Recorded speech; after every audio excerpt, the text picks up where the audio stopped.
매주 목요일 톡 쏘는 시사 정치 평론 이슈 삼합 시간입니다. 자, 오늘도 김필성 변호사, 신유진 변호사와 함께 하겠습니다. 두 분 안녕하십니까? 안녕하세요. 안녕하십니까? 톡 쏩니다, 진짜 두 분은. 네. 두 분 좀 다른 듯, 또 같은 듯 이런 느낌도 들고 우리 신 변호사님은 뭐 톡 쏘는 또 어떤 매력이 있지 않습니까? 네. 김필성 변호사님은 묵직하게 이렇게 무거워서 몸이. 아니야, 그게 아니에요. 묵직하게 쏘는 그런 느낌이 좀 납니다. 예, 알겠습니다. 또 괜한 질문을 해서 얼굴이 좀 붉으스러졌는데, 자, 이번 한 주 두 분이 주목한 이슈, 또 가장 눈여겨봤던 부분 한번 짚어주시죠. 네, 어떤 거요? 예, 뭐 아까 이제 뉴스픽 시간에도 나왔는데 네. 제가 가장 눈여겨본 거는 직구 논란이. 직구, KC 직구. 예, 직구 네. 논란. 이게 뭐 여러 가지 얘기할 것이 많은 네. 주제이긴 한데요. 네. 그 제가 가장 인상적이었던 건 뭐냐면 대통령실의 반응이었어요. 그러니까 이게 대통령실이 보고하지 않고 발표가 이루어졌다.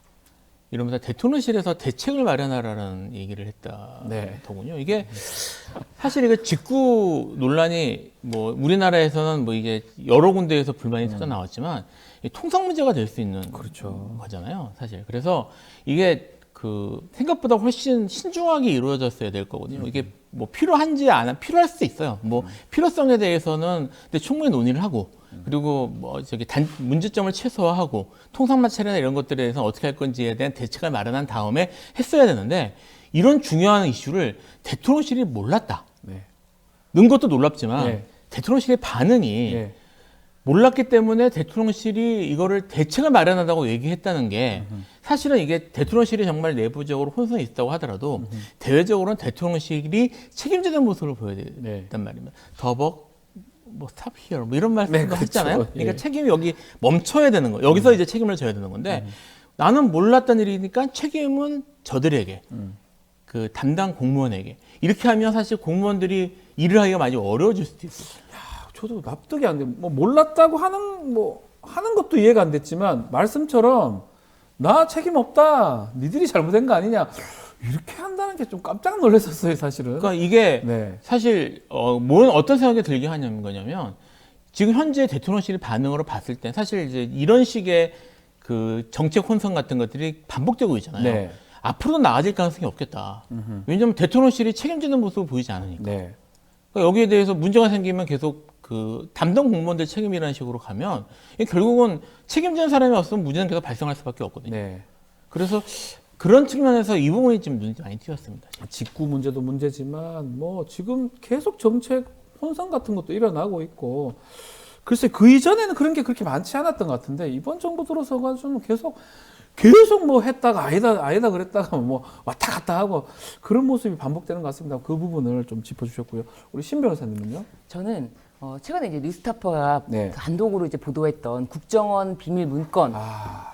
그 쌍방울 대북 송금 사건이 그래요. 이것이 주가 조작을 위한 자금이었다라는 비밀 문건이 이제 공개가 됐는데 이에 대해서 민주당이 강하게 얘기하고 있어요. 네. 그래서 민주당은 뭐 쌍방울 주가 조작을 대북 송금 사건으로 둔갑시킨 검찰의 사건 조작이다. 네. 이렇게 이제 이야기를 하면서 특검을 해야 된다라고 하고 있는데 이 비밀 문건 자체가 굉장히 구체적이고 또 이것에 대해서 뭐 언급하는 나오는 당사자들이 많습니다. 네. 그런데 이것에 대해서 비공개로 재판이 진행됐다고 해서 이것이 과연 숨겨질 것이냐.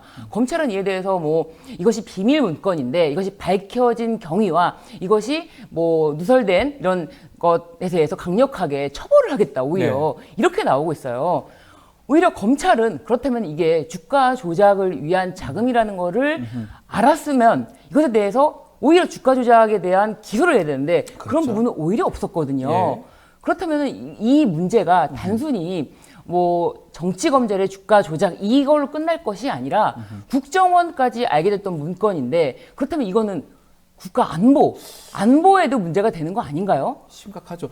조금만 정리를 해드리면 쌍방울 관련해서 대북 송금 그래서 지금 이화영 부지사라든지 뭐 곧 선고가 됩니다. 징역 15년, 9년을 받고 이재명 대표도 뭐 지금 재판을 받고 있는 상황인데 그거 관련해서 문건이 하나 공개가 됐는데 그 문건이 국정원에서 만든 문건이고 그 내용이 뭐냐 하면 쌍방울 그 주가 조작하려고 지들이 하는 거다. 이런 문건이에요. 이 문건대로라면 이화영, 이재명 뭐 무혐의라고 보는 게 맞는 것 같은데 이거 알았으면 이 재판하든지 국정원 국가기관이면 얘기를 해야 될 거 아니에요.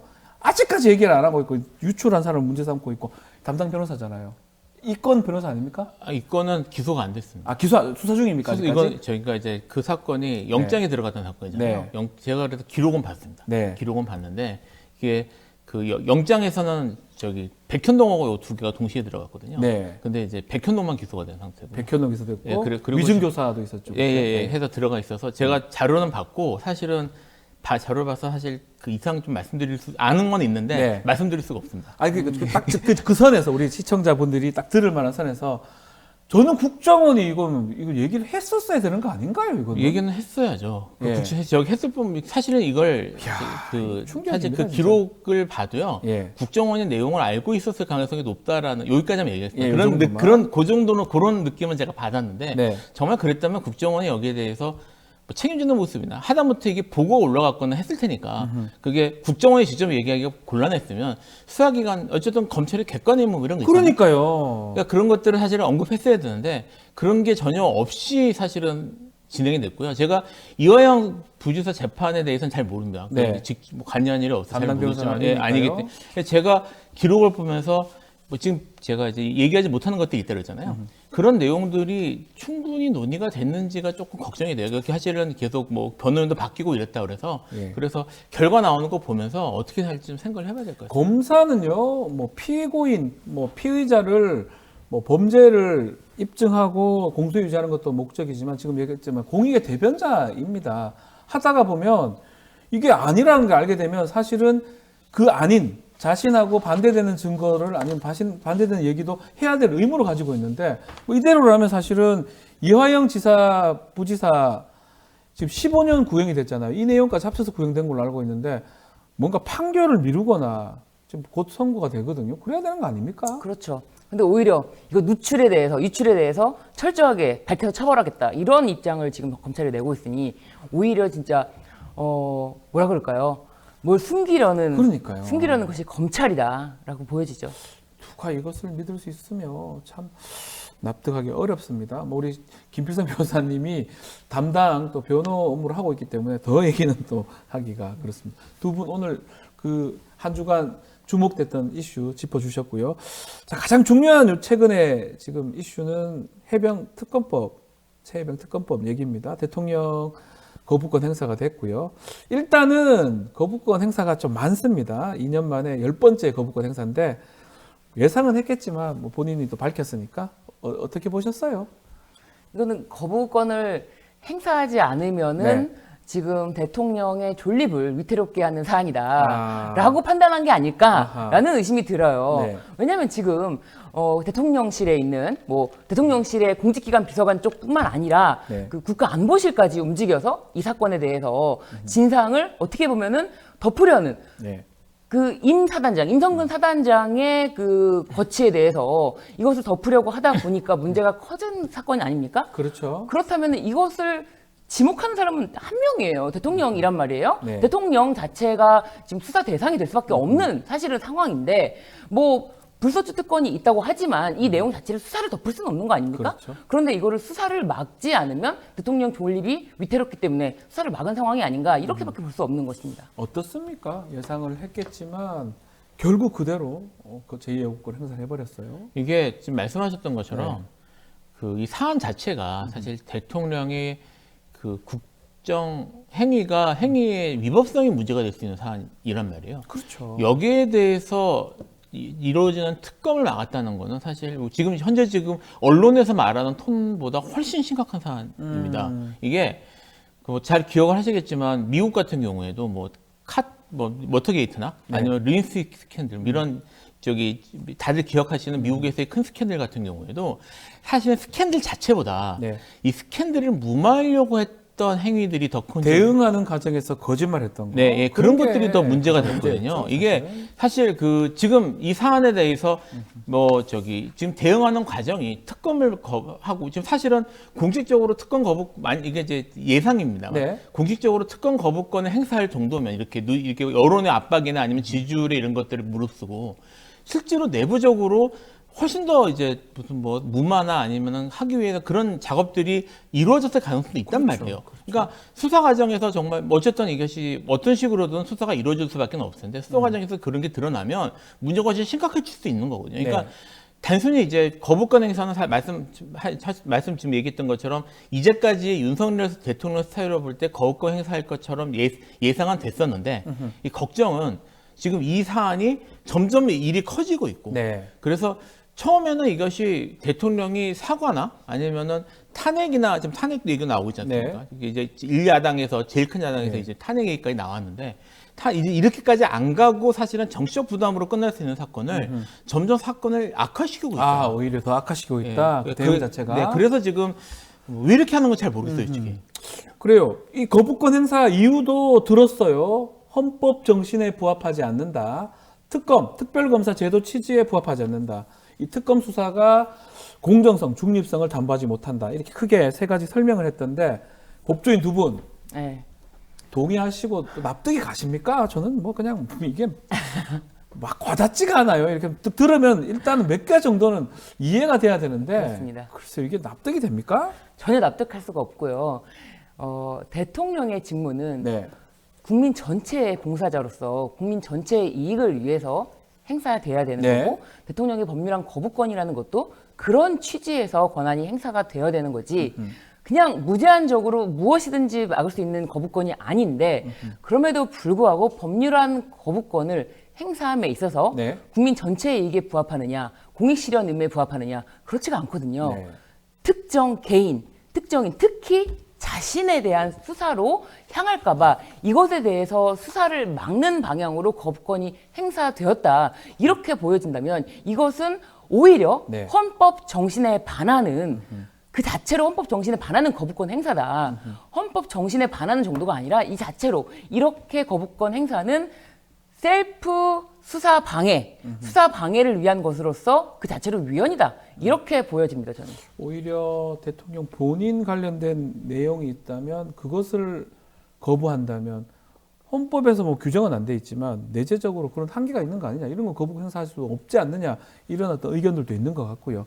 그거 말고도 이 세 가지 지금 헌법 정신 얘기가 확 와닿지가 않아요. 온 헌법심이 뭘 얘기하는 건지 예, 모르겠어요. 오히려 헌법 정신이 지금 신 변호사 말씀한 것처럼 본인이 문제가 되고 그게 지금 거론이 된다면 본인 자체가 이걸 받아들여야 되는 거 아니냐 이런 얘기를 하는 거거든요. 이게 지금 뭐 여야 합의가 안 되는 네. 게 문제다 예. 또는 뭐 대통령 임명권을 박탈하는 것이다 뭐 이런 식의 얘기를 하는 것 그렇죠. 같아요. 지금 브리핑 자료를 보면.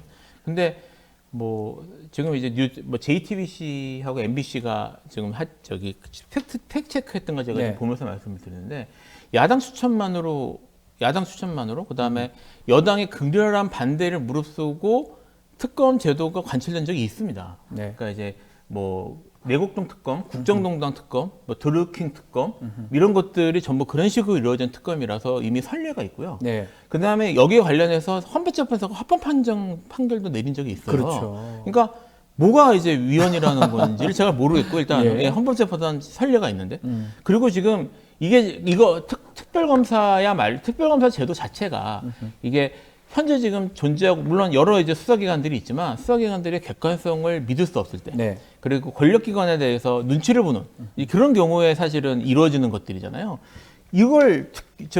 이거야말로 전형적인 그런 케이스에 해당을 네. 합니다. 근데 이게 지금 취지에 부합하지 않는다? 그다음에 공정성과 중립성을 담보하지 못한다는 말이 무슨 말인지 이게 지금 현재 지금 진행되고 있는 경찰하고 지금 이제 공수처가 하고 있는데 그들의 한계가 지금 논란이 되기 때문에 하는 거잖아요. 특히 네. 경찰 같은 경우는 다 기억하시겠지만 경찰국 신설이 이제 이 정권 시작할 때부터 시끄러웠고 경찰이 중립성을 크게 훼손했다라는 의심을 받고 있는 상황에서 지금 경찰이 지금 하고 있는 이런 상황에서 네. 이거를 믿고 하라는 얘기인 건지 무슨 말인지 잘 모르겠어요. 제가 이게 납득하기 두 납득하기 분의 어렵습니다. 이 법조인 두 분도 납득하기 어렵다. 자, 어쨌든 대통령 또 이날 오동훈 공수처장 임명한 결재도 했습니다. 또 이를 두고 또 수사 우선이다 이렇게 명분을 하기 위해서 그런 지적도 있는데요. 어떻게 보셨습니까? 우선 이제 공수처가 네. 검찰에 대응하는 조직으로서는 너무 좀 작지 않습니까? 네. 작은데 그 상황에서도 공수처장이 무려 4개월간 공석이었어요. 그 공석인 공수처장을 이제 임명을 했는데 이 오동훈 공수처장 후보도 지금 어쨌든 임명할 결재를 했으니까 네. 오동훈 공수처장도 사실은 여당 추천 인사하기 때문에 뭐 공수처 내에서 지금까지 진행된 상황에 대해서 이제 뭐 공수처로 가면은 이제 막 보고를 받게 될 텐데 네. 뭐 국회에서 응답을 하는 걸 보면은 예를 들면은 조정원 의원이 이렇게 얘기를 했어 공수처장에게 공수처는 민주당이 애용하는 기관이라고 이야기를 하는데 예. 그에 대해서 뭐 딱히 반박을 하지 않았어요. 그에 대해서 다시 박주민 의원이 지적을 하니까 그거는 뭐 다른 대답을 하느라고 반박을 못했다. 마치 공수처가 무슨 민주당이 애용하는 기관으로서 공수처장이 일단 반박을 하지 않았다는 거 네. 인식을 만약에 한다면 그거는 전혀 이 공수처의 그 목적과 그 지금 현재 해야 될 그 일들에 대한 당위도 설명하지 못하는 거 아닙니까? 본인이 네. 예. 그렇기 때문에 공수처가 이제 새로운 처장으로서 제대로 갈 길을 가기에는 첫걸음을 떼기에는 아직 뭐 지켜봐야겠습니다만 뭐 멀었다. 갈 길이 멀었다. 지금 한 4개월, 5개월 공석이 있었는데 이제 임명이 되긴 했는데 뭐 판사 출신이기도 하고 공수처 검사들 특히 이게 지금 최상병 사건 공수처 하고 있잖아요. 네. 새로 처장이 왔으니까 좀 잘 할 수 있을까요? 뭐 사실 크게 기대하기는 어렵죠. 아. 그거는 제가 이제 오동 공수처장에 대해서는 네. 여러 논란이 있지만 지금 공수처 자체가 법이 너무 엉망이에요. 법이 엉망이다. 예, 그러니까 공수처가 지금 이런 상황인 가장 중요한 이유는 예. 애초에 만들어진 공수처 법안이 사실은 결함이 많은 상태에서 만들어졌는데 제가 알고 있기로 당시에 이제 경수처법이 만들어졌을 때는 네. 워낙 그때가 여야 이제 갈등이 심했으니까 네. 일단 만들어 놓고 보완을 네. 하겠다라는 합의하는 과정에서 누더기가 돼버렸다. 네, 무더기가 예. 돼버렸단 말이에요. 근데 이제 그런 이후에 사실 누가 봐도 좀 이걸 이제 공수처나 이쪽에 관심이 있고 검찰개혁에 관심 있는 사람들 누가 봐도 아니 법을 이렇게 만들면 어떻게 네. 하는 생각이 들 정도로 사실 부실했거든요. 예, 예. 그러니까 이거를 후속입법을 통해서 보완하겠다는 생각으로 일단 만들었는데 네. 문제는 그 후에 후속입법이 거의 안 됐다는 거예요. 그렇죠. 공수처 뭐 못하니까 또 욕하고 이러다 보니까 입법 자체가 없었어요, 아예. 예, 그런 게 없었습니다. 그리고 결정적으로 이게 이제 어떻게 보면 정치적 이슈의 한계이기도 한데 사실 이거는 그 단순히 확 달올랐다가 넘어갈 문제가 아니라 제도를 만드는 거잖아요. 네. 그래서 누군가는 계속 관심을 갖고 보면서 꾸준히 작업을 했어야 되는데 이게 그 검찰 개혁이 사실 지금도 좀 그래요. 검찰 개혁이라는 주제 자체가 너무 휘발성 있게 소모되다 보니까 이 공수처 만들었네 하고 하면서 공수처 만든 이후에는 관심도가 확 떨어지면서 정치인들이 이제 관심 밖에서 멀어진 거예요. 맞습니다. 그러니까 그래서 이거를 보완 같은 게 제대로 이루어지지 않고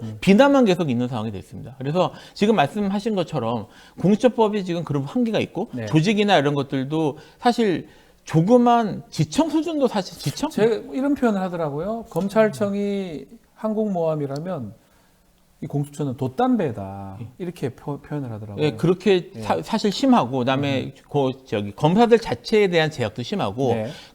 공수처 인원에 대해서는 아예 법으로 묶어놨고 그래서 사실 그 공무원 숫자를 법으로 묶어놓은 입법은 거의 여기가 유일합니다. 그 그렇죠. 검사 정어법에는 있긴 있지만 검사를 일반 공무원을 묶고는 거의 유일한데 묶여 있고 그다음에 공수처장 임명 과정도 논란이 사실은 합의가 이루어지기 매우 어렵게 만들어져 네. 있고 그래서 지금 이런 것들을 사실 바로잡지 않고는 공수처의 파행은 계속될 거예요. 그리고 공수처 검사들이 나 공수처 가서 좀 뭔가 좀 제대로 된 일을 해보고 싶다라는 그런 동기부여가 전혀 될 수가 없습니다. 지금 상황에서 공수처 저는 뭐 이런 말씀 드리고 싶어요.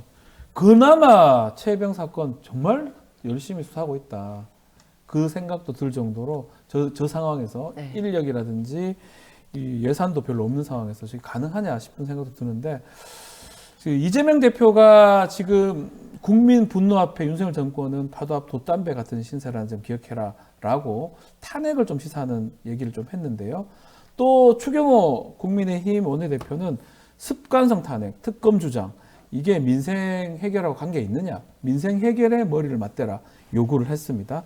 여야의 반응을 우리가 어떻게 보는 게 좋을까요? 신 변호사님. 그 탄핵에 대해서는 사실은 어떻게 보면은 국민들이 먼저 얘기가 나온 거고 민주당에서는 너무 이제 늦게 지금 이야기가 이제 논의가 되고 있는 것 같아요. 왜냐면 특히나 이제 최병 특검법 거부권 행사 자체가 네. 이것은 탄핵 사유다라는 논의가 이제 막 굉장히 많이 불붙지 않았습니까? 근데 법률안 거부권 행사에 대해서 내재적 한계도 말씀해 주셨지만 네. 그 법률안 거부권이 대통령의 권한이고 대통령 권한 행사에 대해서는 또 법률안 거부권에 맞는 또 사면권도 좀 대응해서 볼 수가 그 있는데 얘기도 있죠. 사면권도 법률안 거부권과 같이 헌법 조문상 어떠한 제한이 없습니다. 법률에서도 어떤 뭐 행사에 제한이 없는데 그것에 대해서 그럼 대통령이 과연 무제한적으로 행사할 수 있는 것이냐? 그렇지가 않다는 것이 미국 대통령제가 대통령제의 대표적인 국가 아닙니까? 네. 근데 미국 대통령 중에 17대 대통령인 앤드류 존슨이라는 대통령이 네. 과거에 사면권을 행사했다는 근데 그 사면권이 옳지 못한 방향으로 셀프 사면에 행사했다는 그런 방식 때문에 이것이 탄핵 사유가 돼서 탄핵 발의가 됐던 아하. 사건이 있습니다. 예. 미국 최초의 탄핵 발의가 됐던 대통령인데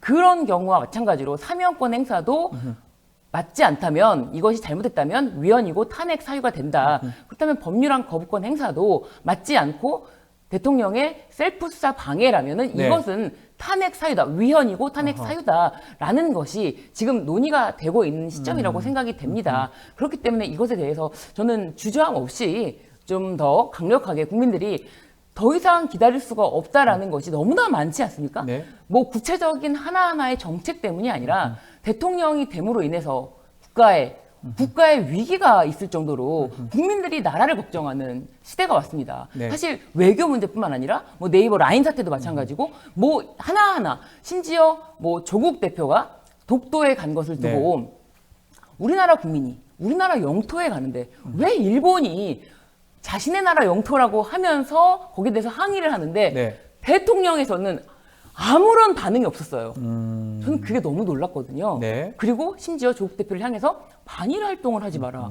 이게 무슨 말인지 네. 도저히 납득할 수 없는 국민의 한 사람의 입장으로서 도저히 납득할 수 없는 일들이 계속 벌어지고 있는데 더 이상 기다릴 수 없다. 그리고 충분히 논의가 되었다면 이것이 더 국민적인 열의가 좀 더 끌 수 있도록 활성화됐으면 좋겠다. 이 논의가. 그런 생각입니다. 탄핵 얘기, 뭐 민주당 얘기를 하긴 하는데 좀 더 이 거부권 행사나 이 등등 얘기가 탄핵으로 연결될 수가 있을까요? 아직은 이제 네. 좀 더 봐야죠. 탄핵이라는 주제가 우리가 이제 탄핵을 이미 몇 년 전에 겪었기 때문에 그러니까요.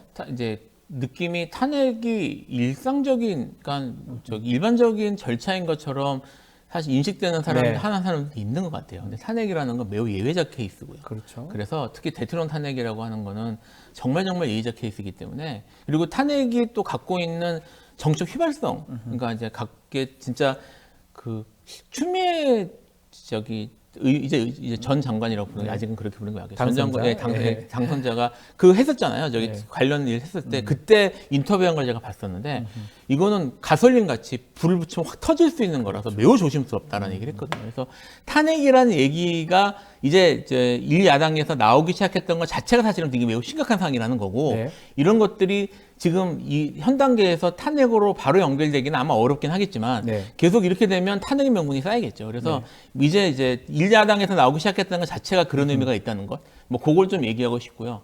근데 이제 여기 추경호 원내대표가 네. 민생 얘기를 했어요. 그게 민생 얘기했어요. 뭐 그것도 이게- 틀린 말은 아닌 것 같긴 한데요. 이게 두 가지 정도를 얘기하고 싶은데요. 국민들은 결국 이제 탄핵의 바탕은 낮은 지지율일 거예요. 네. 낮은 지지율이고요. 지지율이 좀 떨어지는 문제인데, 국민들의 지지율이 계속 떨어지는 근본적인 이유는 민생 문제 때문입니다. 그렇죠. 먹고 살기 힘드니까. 예. 경제적으로. 경제적으로 먹고 살기 예. 힘드니까. 그래서 이게 지금 추경호 원내대표가 사실 정치인들이 민생 얘기하는 건, 특히 여당 쪽에서 민생 얘기하는 거는 현재 지금 이슈가 되고 있는 정치적 이슈, 전수적 문제를 덮고 넘어가기 위한 이제 일종의 뭐 면피를 위한 명분처럼 사용이 됐고, 여기도 네. 그런 느낌이 있지만 이 말이 갖고 있는 무게를 좀 알아줬으면 좋겠다는 거예요. 오히려. 예. 정말 중요한 얘기다, 어쩌면. 이게 네. 그리고 또 하나 좀 얘기하고 싶은 건 뭐냐면, 이제 처음에 문 열 때 프로그램 시작할 때 얘기했던 네. 것처럼 당장 직구 논란, 이 민생 문제입니다. 민생이에요. 예, 이거 왜 직구를 많이 하냐면 가격 때문이거든요. 민생 문제 이것도 그것도 문제고. 그렇죠. 그리고 지금 이제 현재 지금 이제 10번째 거부권 얘기가 나왔는데 이 거부권 대상 중에 양곡관리법, 노란봉투법 이런 것들은 다 민생 문제. 민생 관련해요. 예, 예. 그러니까 민생 관련된 논의 것들도 거부권 행사됐고 더 중요한 건 뭐냐면 네. 이게 지금 여야 사이에 지금 맞대고 민생을 얘기하자고 했는데 대통령이 야당 대표를 만난 게 이번이 처음입니다. 그렇죠. 그동안 대화나 이런 것들은 여당에서 거부를 했어요. 그러니까 머리 맞대고 민생 문제를 진지하게 얘기하는 모습, 그다음에 민생 문제에 대해서 정책을 관심 있고 진지하게 하는 모습을 지금 대통령실이나 여당 쪽에서 안 보여주고 있는데 그러니까요. 머리 맞대고 민생을 얘기하자고 하는 건 불을 붙이는 거예요. 예. 그래서 이게 추경호 원내대표께서 이렇게 말씀하셨으니까 이제 진짜 좀 민생을 신경 쓰면 좋겠다. 정말 민생을 생각해서 얘기하는 건가 아니면 탄핵 이거 막기 위해서 그냥 반대로 얘기하는 건가 그렇게 얘기를 하시는데 우리 김 변호사님 보시기에는 하려면 정말 진지하게 좀 해봐라 이렇게 좀 이해가 됩니다. 자, 28일 날 이 해병특검법 운명이 본회의에 아마 결정이 될 것 같아요. 막 김진표 국회의장이 그날 하겠다 합의 안 되면 자 여당 국민의힘은 이탈표 단속에 나선 모양입니다. 우리 두 분은 최종 표결은 어떻게 전망하십니까? 지금 국민의힘에서는 네. 지금 추경호 원내대표에게 나왔으니까 추경호 원내대표가 이게 의총도 열지 않고 네. 당론으로 재의결 부결 특검 반대 맞아요. 이걸 당론으로 지금 채택했단 말이에요. 그렇다는 거는 이게 아무런 뭐 어떤 논의도 없이 네. 이거는 무조건 부결을 시켜야 된다라는 건데 이것에 대해서 또 조혜진 의원이 이렇게 당론으로 채택할 필요까지 있냐 어차피 부결될 건데 네. 이렇게까지 하는 거는 이거는 입틀막이다라고 오히려 반발을 하는 모양새를 예. 지금 보이고 있어요. 그리고 심지어 이제 몇몇 의원은 사실은 뭐 김웅 의원 같은 경우는 네. 최초에도 그냥 이거는 이제 동의를 했던 그렇죠. 사안이기 때문에 몇 명 뭐 보도되는 의원으로는 3명이라고 유이동, 보여지는데 안철수, 네. 김웅 요 정도 그렇지만 보도 솔직히 안철수 의원은 다른가 할 수도 있다. 다른 걸 수도 있다라고 보여지는데 예, 그런 지금 분위기상으로는 네. 뭐 이거는 부결되겠죠. 네. 그런데 그런 문제가 아니라 이거는 국민들이 이 특검에 대해서 거부하면 안 된다라는 국민의 여론이 64%인가요? 65%인가요? 높아요. 예, 이 정도로 토마토에서 높아요. 조사를 한 적이 네, 있는데, 예. 이 정도면은 이거는 거부를 하는 당 자체는 존재하면 안 된다. 저는 그렇게 보여져요. 네. 그래서 국민의힘이 이것을 당론으로 그냥 우리 당론이다. 거대 야당이 지금 소수 지금 여당을 압박하고 있다라고 네. 하는데 전혀 아닙니다. 이건 국민을 거스르는 일이다. 이건 대의제 민주주의에서 국민을 거스르는 일이라는 것을 좀 명심했으면 좋겠다. 김웅 의원 말씀하셨는데 김웅 의원은 10여 명 이상은 넘어갈 거다. 이 표결해서 이 통과시키는 찬성하는 분들 그렇게 국민의힘에서 얘기를 하는데 어떻게 보십니까? 17명이어야 예, 17명 정도 나와야 됩니다. 예. 예. 17명까지는 좀 어렵지 않을까요? 솔직히 좀 들어요. 그러니까 예. 이탈표는 상하게 나올 수 있고요. 나올 것 같은데. 뭐 이제 지난번에 좀 제가 관련이 있어 약간 조심스럽긴 합니다만 네. 이재명 대표 예. 체포동의안에서 아, 뭐 상관없습니다. 이거 동의 뭐 아니 제가 이제 예를 드는 거예요. 예를 예를 들어서. 드는 거. 그러니까 예. 그런 식으로 대규모 이탈이 발생할 가능성도 사실은 전 있을 거는 뭐 가능성이 없다고 생각하지는 않는데 네. 이게 이제 당마다 좀 분위기가 다른 거라 이제 국민의힘은 사실 그런 이탈표가 나오기는 좀 어려운 분위기이기도 할 거고 네. 그리고 사실 뭐 한 10명 이내라면 가능성이 있지 않을까 싶은데 17명까지는 좀 어려울 것 같아요. 그렇죠. 민주당은 좀 달라요. 야, 깜짝 놀랐습니다. 네. 아무도 예상 못했는 그 많은 이탈표가 나와가지고 이재명 대표 결국 지난 10월 아닙니까? 작년 10월에 결국은 영장 심사 받으러 갔던 상황이 기억이 나는데 그 정도의 이탈표는 국민의힘에서는 기대하기 좀 어렵다. 예, 좀 그렇게 그럴 것 같습니다. 네, 보시군요. 어렵죠. 네. 10명 정도는 모르겠지만 17명, 18명까지 가는 것은 쉽지 않을 것이다. 자, 그렇지만 이렇게 부결이 된다고 하더라도 이 해병특검법 22대 국회에서 1호 법안으로 추진하겠다. 민주당 예고한 상황입니다. 자, 이렇게 되면 저는 또 그런 게 22대 국회 시작할 때부터 똑같은 일이 반복될 것 같아요. 통과시키면 제2 요구하고 재표결하면 또 올리고 돌리고 이게 악순환이 반복되는 거 아닙니까? 어쩔 수 없는 거죠. 그거는 사실 거부권 행사를 지금 계속 하고 있는 네. 거면 이게 어느 한쪽에서 물러서야 되는데 지금 국민적 지지를 받고 국민들이 원하는 게 이게 이 특검법 통과시켜서 제대로 수하는 거잖아요. 네. 뭐 이건 지금 국회가 이걸 통과시켜서 법을 통과시켜가지고 법을 만드는 게 사실은 국민적인 이런 데 따르는 것이고 네. 여기에 대해서 자기와 관련된 것임에도 불구하고 계속 거부권 행사하는 것이 사실 대통령실이 잘못하는 거거든요. 이걸 악순환이라고 볼 게 아니라 대통령실이 계속 잘못하는 거예요. 그건. 잘못하는 것이다. 예, 잘잘못이 분명한 사안입니다. 이거. 자, 이게 예. 네, 신변호사님. 저도 그 부분에 대해서 말씀을 드리는데 이 단어 하나도 굉장히 이렇게 선택하는 게 악순환이다, 정쟁이다, 정쟁으로 이끌려고 한다, 그리고 대립하고 있다, 여야가 대치하고 있다. 이건 전혀 맞지 않다. 이거는 전혀 맞지 않는 상황이라고 저는 보여지는 게 이것이 과연 정쟁입니까? 좀 전에도 말씀드렸지만 이것은 민심입니다. 그리고 최혜병의 억울한 죽음을 밝히기 위해서 이것에 대해서 박정훈 단장이 수사를 했고 네. 그것을 오히려 항명죄로 지금 재판을 받고 있는 상황인데 대통령이 그것에 대해서 나는 특검이고 뭐고 없다, 거부한다라고 하는 것은 국민의 민심을 거스르는 거기 때문에 네. 기사들이 딱 쓸 때 딱 그 느낌이 있습니다. 정쟁이다, 대결이다, 대치, 여야 강대강 대치. 이런 건 맞지 않다고 봅니다. 이거는 오로지 여당이 대통령을 지키기 위해서 거부권을 거부하기 위한 지금 활동을 하고 있다. 이거는 국민의 뜻에 거스르는 것이다라고 보여집니다. 그 만약에 이번에 부결된다고 하더라도 22대 국회 시작되면 네. 그때는 지금 192대 108 아니겠습니까? 그때는 좀 통과가 될까요? 그때 정치적 상황을 봐야 되겠죠. 또 봐야 될것 같다. 이게 이탈표가 발생을 하고 하는 네. 것들이 결국은 당시 그 국회의원들의 그 개개인의 그런 정치적 이익이나 아니면 네. 입장 이런 것들에 달라지는 거고 그거는 사실 확 바뀔 수 있거든요. 현재로서는 예측하기는 어렵고요. 이제 지금 계속 지지율이 낮고 더 떨어지고 그다음 대통령에 대한 그런 불만이나 이런 것들이 더 쌓이면은 그때도 더 쌓여서 지금보다 나빠진다는 가능성이 있어요. 좀 다른 얘기긴 하지만 이 공수처에서 지금 수사하고 있는 김기한 사령관하고 뭐 박정훈 단장 대질은 불발됐다고 하더라고요. 또 그리고 박정훈 단장 항명죄 군사 재판도 지금 진행 중입니다. 지금 어떻게 보고 계십니까? 잘 되고 있다고 봅니까? 지금 김기한 사령관하고 뭐 대지일은 불발됐지만 그 대통령의 경로에 대해서 김기한 사령관으로부터 또 다른 사람이 들었다. 그렇죠. 이것도 이런 참 지금 중요한 보도가 나왔어요. 보도인데.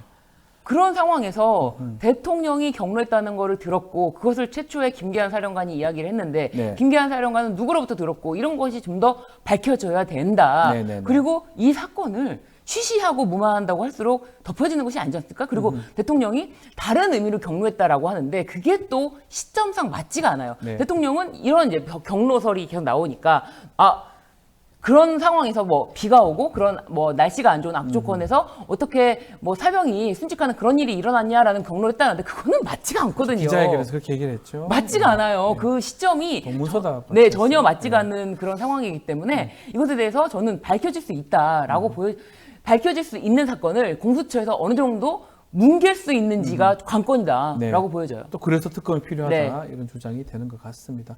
자, 알겠습니다. 자, 한동훈 위원장 얘기도 좀 해보겠습니다. 우리 오늘 정부 정책 얘기 좀 했었는데 한동훈 위원장이 최근에 목소리를 많이 내고 있어요. 이번에는 또 고령자 조건부 운전면허제 추진 관련해서 이것도 비판을 하는 것 같아요.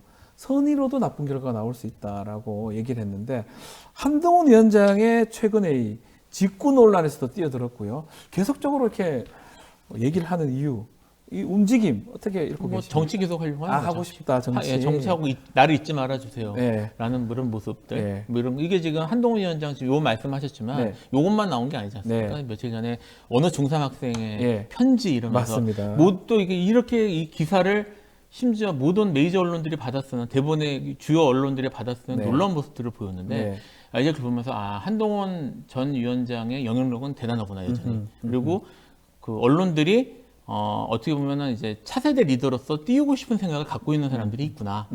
그리고 이제 한동훈 전 위원장 본인도 나오고 싶어 하는구나. 나오겠죠. 자, 근데 이제 대통령실에서도 한동훈 위원장을 그렇게 뭐 막득하게 생각하지 않는다 이런 보도도 있는 것 같고요. 저는 한동훈 위원장에 대한 평가를 네. 홍준표 시장이 했던 부분을 좀 소개해드리고 싶은데요. 예. 총선을 말아먹은 애한테 예. 또 기웃거리는 당내 일부 세력들을 보고 이 당은 가망이 없다. 이런 생각을 한다라고 이게 페이스북에 총선을 말아먹은 총선을 말아먹은 애라고 했어요. 아. 이렇게 너도 나도 애 눈치나 보는 당이 이런 당이 살아나겠냐? 이렇게 이제 이야기해 주시는 김에 홍준표 시장 목소리 대주시면 안 됩니까? 제가 못해요. 그걸 못하십니까? 못해요. 아쉽지만 네. 그래서 당장하다 한동훈이 총선을 말아먹었어요. 저는 그렇게 봐요.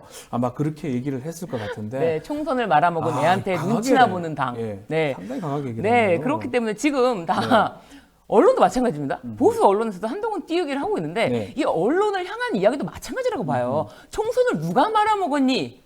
총선을 말아먹은 애한테 또 기웃거리니 언론한테도 똑같은 쓴소리를 하는 것이다 라고 보여지고 이것에 대한 냉정한 평가가 있지 않나. 네.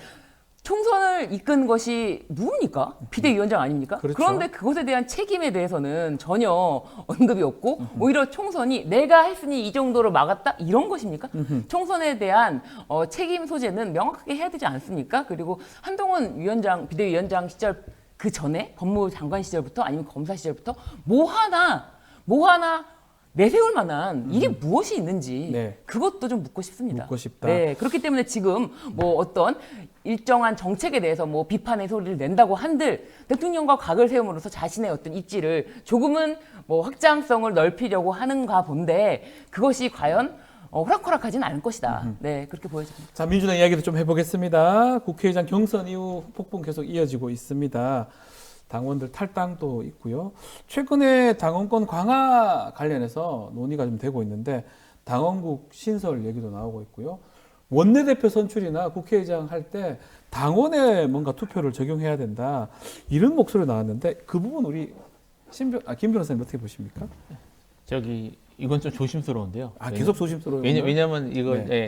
제가 아마 지금 보시는 분들하고 의견이 좀 다를 것 같아요. 네, 제가 네. 저는 이거는 국회의원들이 하는 게 맞다고 봅니다. 이게 이게 이제 대의제 민주주의를 우리가 어쨌든 채택하고 있고요. 네.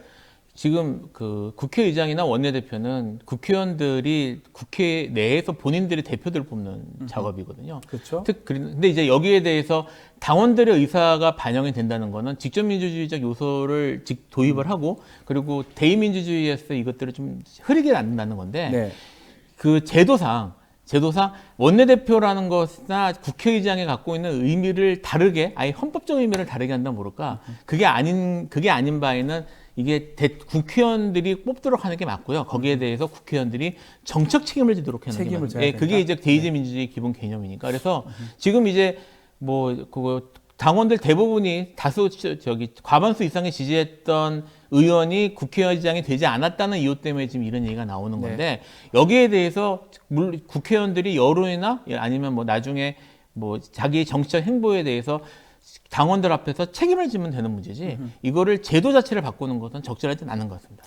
이번에 국회의장 경선 관련해서 김성환 의원이었나요? 민주당에 처음으로 밝혔어요. 자기는 왜 우원식 후보자한테 표를 줬는지 밝혔는데 이런 의미의 정치적 책임을 지는 게 맞다. 그렇게 얘기를 하는 것 같습니다. 김성환 의원뿐만 아니라 저는 좀 다른 의원도 그런 자세를 왜 내가 그렇죠. 당원들 뜻하고 다르게 했는지 얘기를 해야 되겠죠. 그런 목소리를 내는 것이 자신의 소신에 대해서 책임을 지는 일 아니겠습니까? 그렇죠. 저는 그래서 김성환 의원이 먼저 그렇게 밝혀준 것에 대해서는 조금은 높이 평가하는 부분이 있고요.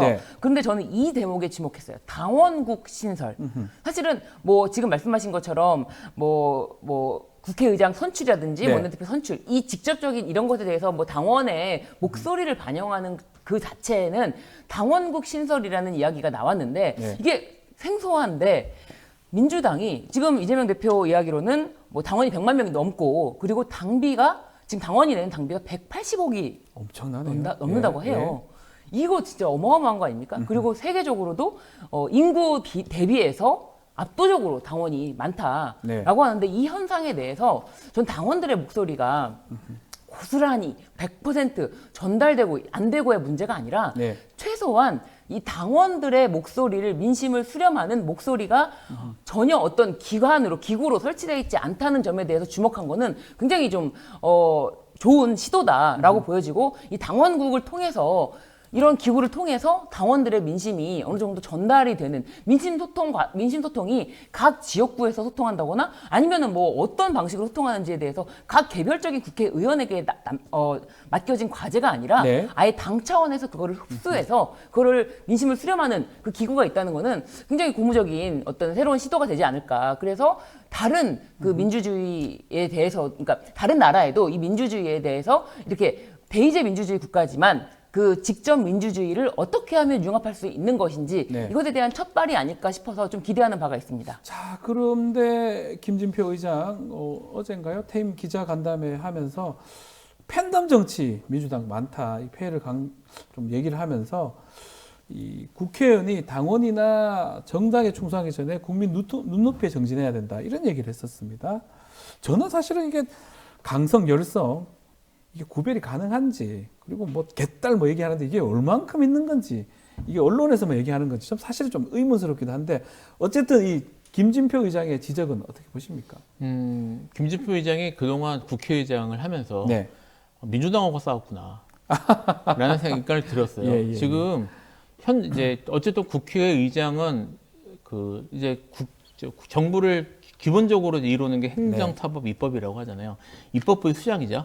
이제 의전서열 2위인 그렇죠. 네, 사람으로서 국가의전서열 2위입니다. 2위인 사람, 2위는 고위 최고위 공무원으로서, 그렇죠. 현실적 최고위죠. 공무원으로서 현재 지금 상황에 대해서 현재의 정치 상황이나 아니면 나라 국가의 미래에 대해서 얘기를 해야 될 텐데 네. 이분이 보는 현재 국가의 가장 큰 문제는 퇴임 마지막에 하는 회고로서 하는 얘기는 네.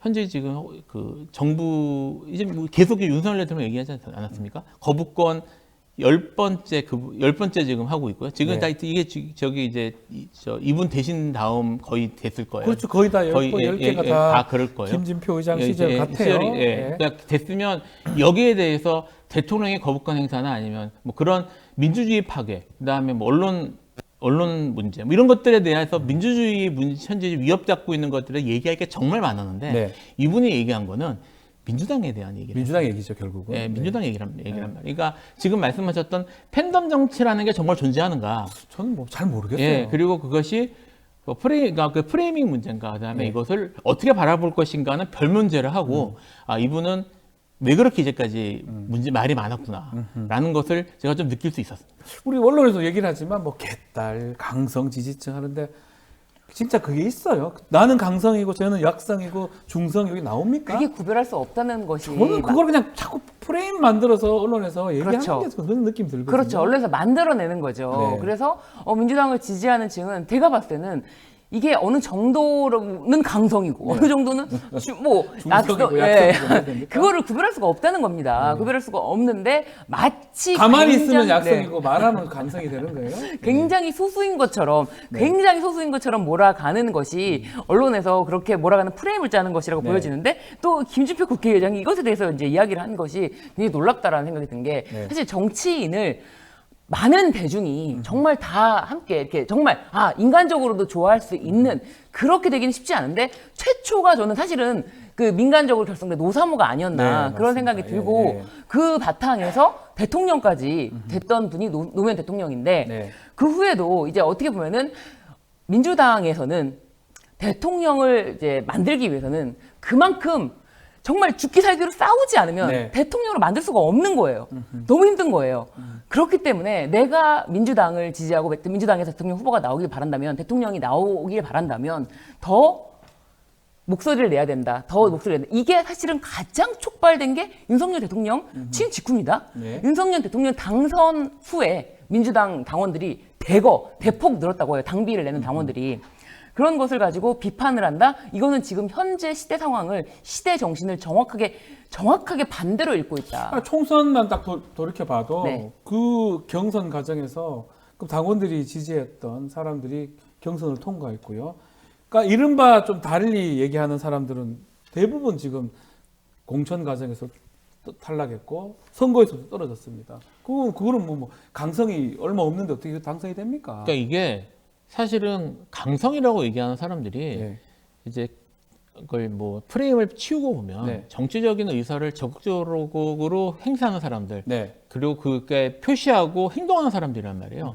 그런 사람들이 많은 게 민주주의에서 나쁜 일인지를 생각을 해볼 필요가 그러니까요. 있어요. 그러니까 사실은 민주주의라고 하는 것들이 오히려 그렇게 행동하고 움직이는 사람들의 그 국민들이 그렇게 적극적으로 참여하는 것을 이제 권장하는 시스템이란 말이에요. 네. 정치에 무덤덤하고 정치에 관심 없고 이런 걸 원하는 게 아니라, 네. 그러니까 지금 정치권에서 해야 되는 건 뭐냐면 그렇게 끌어오르고 적극적으로 참여하려고 하는 국민들, 그러니까 그 행동하는 사람들의 그런 목소리를 어떻게 잘 흡수해가지고 반영할 것인가에 대한 그런 거 어떻게 이제 저기 부작용이 생길 수 있는 건 사실이니까요. 네. 그럼 부작용이나 이런 것들을 어떻게 그렇죠. 최소화할 수 있는지 그렇게 가야죠. 그렇게 가야 되는 거지. 이거를 레이블 붙여가지고 팬덤이다, 저 사람들 나쁜 사람들이다 이런 식으로 비난하는 식으로 가는 건 이건 앞뒤가 잘못된 거죠. 이렇게 갈 거면은 국민들은 전부 정치 생각하지 마라. 하지 마라. 우리가 알아서 할 이렇게. 테니까. 그럼 사실은 민주주의 때 그만두고